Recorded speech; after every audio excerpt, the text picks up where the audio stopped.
général.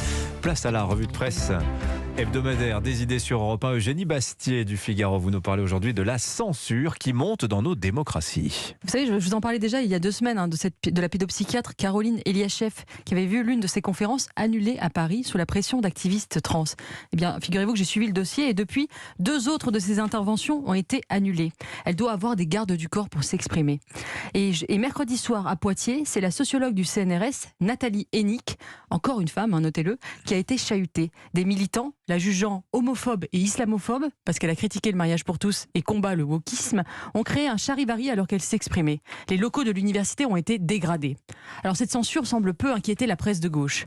Quand la FNAC retire de ses rayons le jeu Antifa, vous savez, ce jeu inventé par un groupuscule d'extrême gauche anti-police, Libération titre « La FNAC se soumet à la cancel culture d'extrême droite ». Mais la cancel culture d'extrême gauche, on n'en parle pas. Sur Le Monde, le Nouvel Obs, Libération, rien, silence radio sur cette censure des 2 femmes. Il n'y a pas qu'en France que la liberté d'expression est l'objet de débats, Eugénie.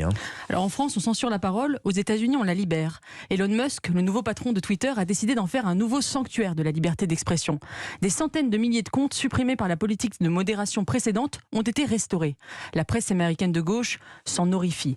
Comme par exemple ce chroniqueur du New Yorker, Jelani Cobb, qui explique pourquoi il a décidé de quitter le célèbre réseau social.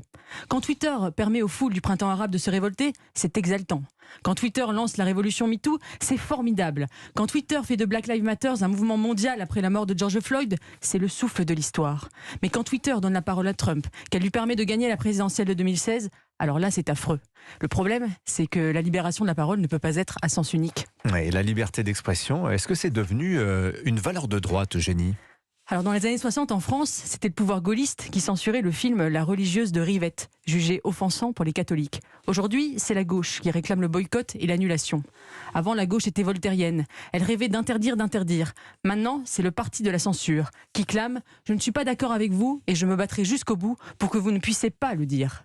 La liberté d'expression, voilà l'ennemi. Est-ce que vous pensez que la liberté d'expression doit être totale, Eugénie ? Non, la liberté d'expression n'est jamais totale. D'ailleurs, même Elon Musk le sait très bien puisqu'il vient de virer de Twitter Kanye West. Vous savez, ce rappeur américain devenu complètement antisémite. Oui, qui vient de dire qu'il adorait Hitler. Ouais. Voilà.